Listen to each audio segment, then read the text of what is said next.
Camera নিয়ে প্রথমত একটা ইমেজ প্লেন নিয়ে নিচ্ছি। যে কোনো একটা ছবি আমরা নিতে পারি। তো আমি একটা ছবি নিই, পিছনে একটা ইমেজ নিয়ে নিলাম। পিক টু রিজন গেট কর। আর এখান থেকে একটা কাজও করতে পারি, এটাকে অ্যাডজাস্টও করা যায়। এই যে এখানে অপশন আছে সাইজ, সরি, অফসেট, ডেপথ। আমরা এইখান থেকে একটু বাড়াই জিনিসটাকে, 1 2। ঠিক আছে, এবারে আমি এই গ্রিডটা এর মধ্যে লাগা বা অ্যাডজাস্ট কর। ওকে, ধর এবার এখানে আমি এটা ভিড়ে দিয়ে এটা রেন্ডার করবো, বার করবো। তুই যেরকম এক্স্যাক্টলি করছিস, ধর মেবি আমি এখানে একটা সিলিন্ডার বসালাম। এটা এবার পার্সপেক্টিভ ওয়ানটাকে লক করে দে, লক, যাতে কি কোনো প্রবলেম না হয়।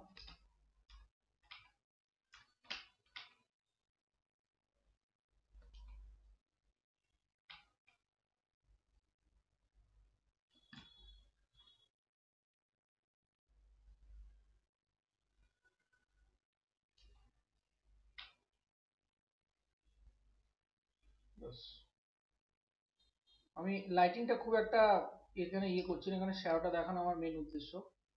প্লেন নিয়ে নে একটা,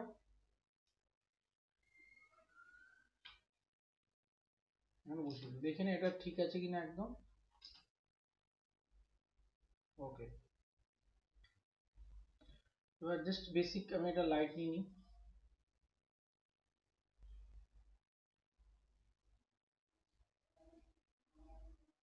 এখানে একটা শ্যাডো আসছে, তার মানে আমার লাইট, এদিকে একটা লাইট আছে, বোঝা যাচ্ছে। ওকে,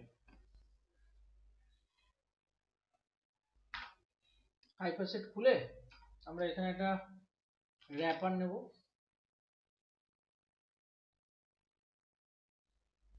এটা এখানে আগে অ্যাপ্লাই করে দিই। বেস মেটেরিয়ালের জন্য আমাকে একটা ভিরে মেটেরিয়াল নিতে হবে।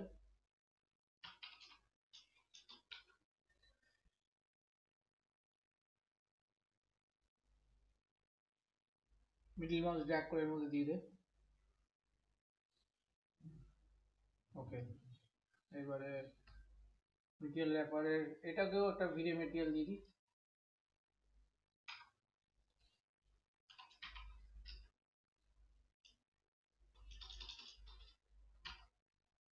ভিরে মেটেরিয়াল,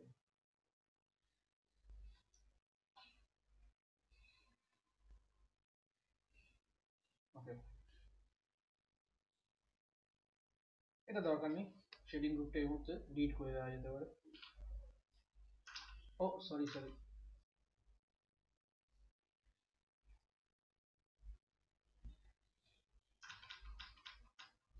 আরেকবার আন্ডু করতে হবে, জাস্ট ড্র্যাগ এন্ড ড্রপ করে দেবে, তাহলে ঠিক হয়ে যাবে, অসুবিধা নেই।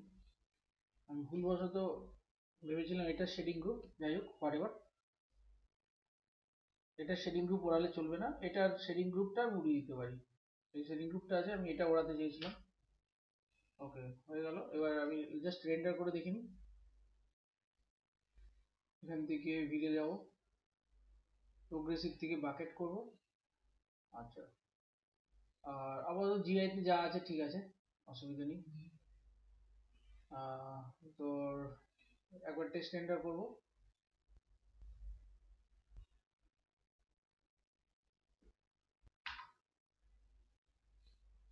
রেন্ডার করা যাক। এবারে এখানে এটা অফ করে এখান থেকে আমরা প্রোগ্রেসিভ করতে পারি। এই হিস্ট্রিটা দরকার নেই, অফ করে দেবো না এত। ওকে, সাইজ, আমাদের সাইজ কত আছে এখান থেকে দেখে নেবো আমরা। 960 x 540 আছে, ঠিক আছে। আমি ধর আমাদের রিজলিউশন যা সেই হিসাবে কিন্তু আমাকে এটা কিন্তু করতে হতো, যাই হোক আমি কিন্তু রিজলিউশন ধ্যান দিইনি।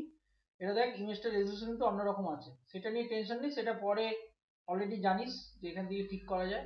বাট এটা ফটোশপে যদি ক্রপ করে নিতাম তাও হতো। এইবারে হচ্ছে আমার এখানে লাইটটাকে ঠিক করতে হবে, আর একটু এখানে মেটেরিয়াল ব্যাপারটাকে দেখাতে হবে। মেটেরিয়াল ব্যাপারটা অলরেডি আগের দিন দেখিয়েছি, ম্যাট সারফেস অন করতে হবে, শ্যাডোজ অন করতে হবে, এফেক্ট আলফা অন করতে হবে, আলফা কন্ট্রিবিউশনটাকে এখানে করে দেয় -1, যাতে গিয়ে দেখ আলফাটা বোঝা যাচ্ছে এখানে। আর যদিও আমি এটা রাখবো না, আমি এটা আলাদা করেই নেব, শুধু আমি এই অবজেক্টটা নিয়ে চলে যাবো জাস্ট। আচ্ছা, এইটা করার আগে আরেকটা জিনিস আমি বলে নিই, সেটা হচ্ছে মেটেরিয়াল র্যাপার করার আগে এটাকে আপাতত আনচেক করি। আগে আমি শ্যাডোটাকে ঠিক করে নিই, একটু ফিক্স করে নিই। এটাকে অফ করে দিতে পারি, সেটাও দরকার নেই।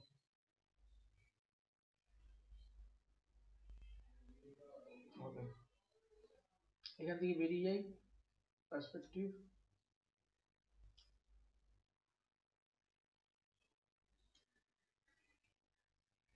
লাইটটার ইন্টেন্সিটি অনেকটা একটু বেশি, তো লাইটটাকে আমি দূরে সরাতে পারি।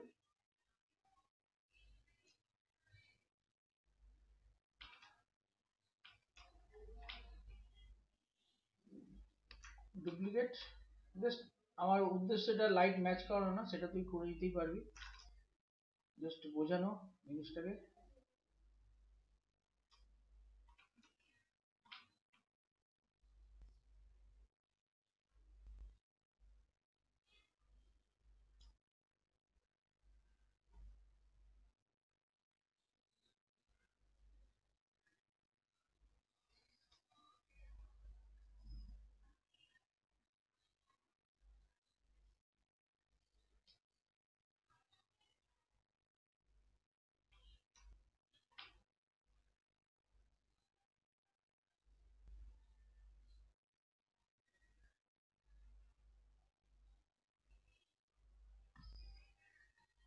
ওকে, এবার এটাকে আমার আলাদা করে তুলবো। এবার ফার্স্ট অফ অল কি করবো,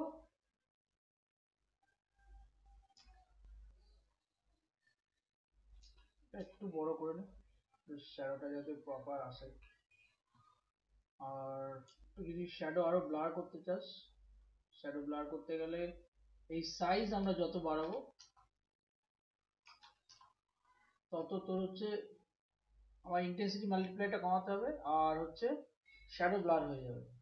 আর এটা যত কমাবো তত দেখ আমার শ্যাডো হার্ড হবে, আর অবভিয়াসলি মাল্টিপ্লায়ারও বাড়াতে হবে। ঠিক আছে, এটা কিন্তু মাথায় রাখতে হবে। দেখ এখন কিন্তু শ্যাডো হার্ড হয়ে গেছে, তখন সেক্ষেত্রে তোকে মাল্টিপ্লায়ারও বাড়াতে হবে, মাল্টিপ্লায়ার বাড়ালে ঠিক হয়ে যাবে, এটা মাথায় রাখতে হবে। যাই হোক, আমি এটা একই রাখছি। ওকে, এইবারে হচ্ছে মেটেরিয়াল র্যাপারে যাব, অন করে দেবো। তাহলে এখন এখান থেকে আলফাতে দেখতে পাচ্ছি শ্যাডো আসছে। আর এইবারে আমার যে ক্যামেরাটা আছে, আমি বেসিক্যালি সেই ক্যামেরাতে ঢুকে এই ইমেজ প্লেনটা নান করে দেবো, না তাহলে হচ্ছে তোর এখন যেটা দেখাবে সেটা হচ্ছে এটা এখন এই দেখাবে, এই শ্যাডোটা আমি এখানে নেব with all the lighting passes.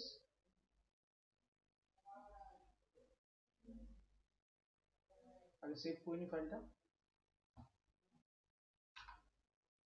Okay, first of all আমরা কি করব, দেখ দুরকম ভাবে হয়। একটা হচ্ছে টেস্ট রেন্ডারের জন্য, যখন তুই রেন্ডার করছিস এখানে, ধর এখান থেকে এটাকে স্টপ কর, স্টপ করে এখান থেকে পার্সপেক্টিভ 1 যখন করলাম, তো দেখ এখানে রেন্ডার চলে এসছে। কেন আমি আগের বার কি করেছিলাম, ক্যামেরা ধরে এখানে ইমেজ প্লেনটাকে নান করে দিয়েছিলাম, তাহলে এর সঙ্গে দেখ শ্যাডো ফ্যাডো সবই আছে। তুই আইদারওয়াইজ চেক করার জন্য তুই এখান থেকে কাজ করতে পারিস, সেভ কারেন্ট চ্যানেল, এখান থেকে ধর তুই শ্যাডো টেস্ট পিএনজি রেখে দে, সেভ করে দে, তাহলে তো মিনিমাইজ করে দেখাচ্ছি। দেখ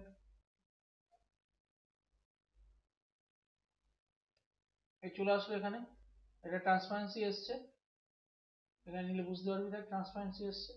আচ্ছা, এবার যদি ধর তোর কাছে যদি অনেক রেন্ডার থাকে, যেমন তোর কাছে আছে, কি করবি, তখন যেটা করতে হবে এটা বন্ধ করে দেবে।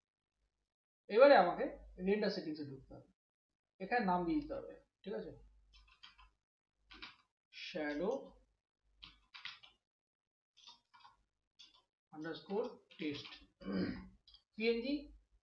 আর ওপেন এক্সার মাল্টি চ্যানেল, এটা তোকে নিতে হবে, যেটা তুই দেখিয়েছিলি মাল্টি চ্যানেল, মানে এই যে এর মধ্যে যদি কোনো রেন্ডার এলিমেন্টস ঢোকাস তাহলে মাল্টি চ্যানেল নিতে হবে, এটা হচ্ছে মাথায় রাখতে হবে। আর এখন আমি চাইছি না, তো আমি পিএনজি দিচ্ছি, স্ক্রিন যে নিবি, আর যেটা করতে হবে সেটা হচ্ছে এখান থেকে পার্সপেক্টিভ 1 করবি, অ্যানিমেশনটাকে স্ট্যান্ডার্ড করবি, আর এন ফ্রেম যা আছে আছে, আমি এই ক্ষেত্রে 1 রাখছি কারণ আমি একটাই ফ্রেম টেস্ট করব। আমার এখানে অ্যানিমেশন নেই, তো যদি দরকার তখন তোকে দিতে হবে। এখান থেকে যা বাকিগুলো বুঝতে পারছিস, নতুন করে বোঝানোর কিছু নেই। আর অবশ্যই প্রোগ্রেসিভটাকে বাকেট করবি, ঠিক আছে? এবার এই স্যাম্পলটাকে পরের ব্যাপার, পরে তুই আস্তে আস্তে এটা বুঝতে হবে কেন আমরা স্যাম্পল বাড়াবো, ডিনয়েজারটাকে বুঝতে হবে। সো এখন আপাতত যা আছে এইটুকু নিয়ে আমরা রেন্ডার করতে পারি। এই ডিসেবল, এটা ডিসেবল থাকবে, এটা কিন্তু অ্যানিমেশনে স্ট্যান্ডার্ড করতে হবে, তাহলে তুই ফ্রেম টু ফ্রেম পাবি। আর ক্যামেরা সেট করে দেওয়ার পরে আমরা চলে যাব রেন্ডারিং গিয়ে রেন্ডার, ব্যাচ রেন্ডার। এখান থেকে দেখাচ্ছে রেন্ডার উইথ ভিড়ে, একটু টাইম লাগবে। অলরেডি চলে এসছে, দেখাচ্ছে এখানে। আমরা এটা এরভাবে খুলেও দেখতে পারি এখান থেকে। তো এখানে দেখাবে পার্সেন্টেজ অফ রেন্ডারিং 100% হয়ে গেছে, রেন্ডার ডান। এখানে রেন্ডার ডান দেখাচ্ছে। এবার আমরা খুলে দেখি জিনিসটা কি হলো, আদৌ কি আসলো কিনা। আমি এখানে একটা রেন্ডার ফোল্ডার দেওয়া আছে, ওর মধ্যে আমার রেন্ডারটা হয়েছে, দেখ এটাও কিন্তু সেম ভাবেই রেন্ডার হয়েছে, shadow_test.001.png। এইভাবেই তোর হচ্ছে বাকি ক্যামেরা সিকোয়েন্স গুলোকে রেন্ডার করতে হবে। এবার ওপেন ইএক্সআর করলে কি প্রপার 32 বিট চ্যানেলে থাকে, এবং মাল্টি লেয়ার ইএক্সআর করলে তুই মাল্টি লেয়ার একটা ইএক্সআর এর মধ্যেই অনেক প্রচুর লেয়ার থেকে যাবে। এই হচ্ছে ঘটনা।